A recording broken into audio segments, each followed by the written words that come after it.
Hello everyone, আমি তাবাসসুম আছি সাজগোজ থেকে। আজকে আপনাদের সাথে কথা বলবো চুলে সঠিকভাবে তেল দেওয়ার নিয়ম নিয়ে। বেঁচে থাকার জন্য যেমন আমাদের অক্সিজেন প্রয়োজন, চুলের যত্নে তেমন প্রয়োজন তেল। আর যদি তেলের কথা বলতে হয়, আমি বলবো এক্ষেত্রে নারকেল তেল হচ্ছে বেস্ট অপশন আপনার চুলের যত্নে।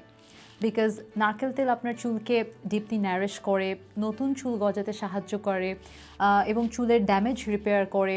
তাছাড়া চুলের মধ্যে একটা স্মুথ ব্যাপার আনে। সো আমরা বুঝতেই পারছি নারকেল তেল হলো চুলের আলটিমেট ফুড। আমি এখন আমার চুলের যত্নে ব্যবহার করছি যে হেয়ার অয়েলটা, সেটা হচ্ছে প্যারাশুট অ্যাডভান্স এক্সট্রা কেয়ার অয়েলটা।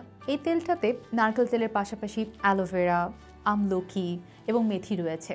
সো আমাকে আলাদা করে এগুলো কিনে আবার নারকেল তেলের সাথে মিশিয়ে যে ঝামেলাটা হয় সেটা করতে হচ্ছে না। তাছাড়া আরেকটা ভালো দিক হচ্ছে এই তেলটা আপনার চুল পড়া রোধ করে। আমাদের রিডারদের অনেক সময় একটা কোয়েরি থাকে যে তেল কখন দিব, কতক্ষণ মাথায় তেল রাখবো আর কিভাবে তেল দিব। আপনাদের এই কোয়েশ্চেনের আনসারগুলোই আমি এখন দেবার চেষ্টা করছি।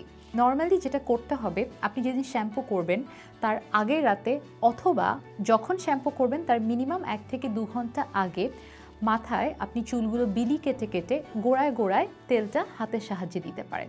এক্ষেত্রে যেটা হবে, তেলটা আপনার স্কাল্পে পৌঁছাবে এবং আপনার স্কাল্পে তেলটা যেয়ে আপনার চুল নতুন করে গজাতে সাহায্য করবে। তেল দেবার পর এখন আপনারা যেটা করবেন সেটা হচ্ছে যে আপনার সব চুল উল্টে মোটা দাঁতের চিরুনি বা ভালো মানের একটা হেয়ার ব্রাশ দিয়ে চিরুনি করে নেবেন।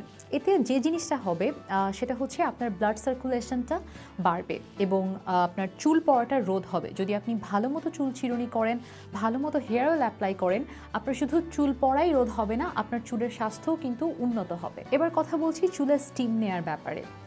অনেকে মনে করেন যে চুলের স্টিম কিভাবে নেবেন, কতক্ষণ স্টিম নেবেন এবং সহজ উপায় কি স্টিম নেওয়ার। আমি আপনাদের খুব সহজ একটা ওয়ে বলছি।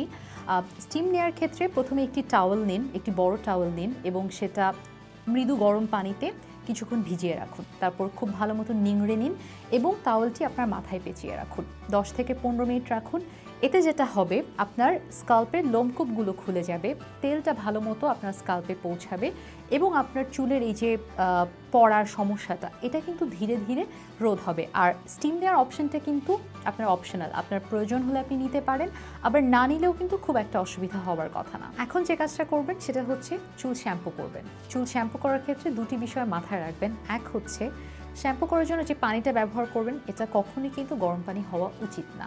আর 2, শ্যাম্পু করার ক্ষেত্রে অনেকক্ষণ ধরে শ্যাম্পু না করাই ভালো। যতটুকু সময় প্রয়োজন ততটুকু সময় ধরেই শ্যাম্পু করুন এবং শ্যাম্পু করার শেষে ভালো মানের একটি কন্ডিশনার দিয়ে চুলটা কন্ডিশনিং করুন। এবার আপনাদের সাথে শেয়ার করব আরও কিছু টিপস যা আপনার চুল পড়া রোধ করতে সাহায্য করবে।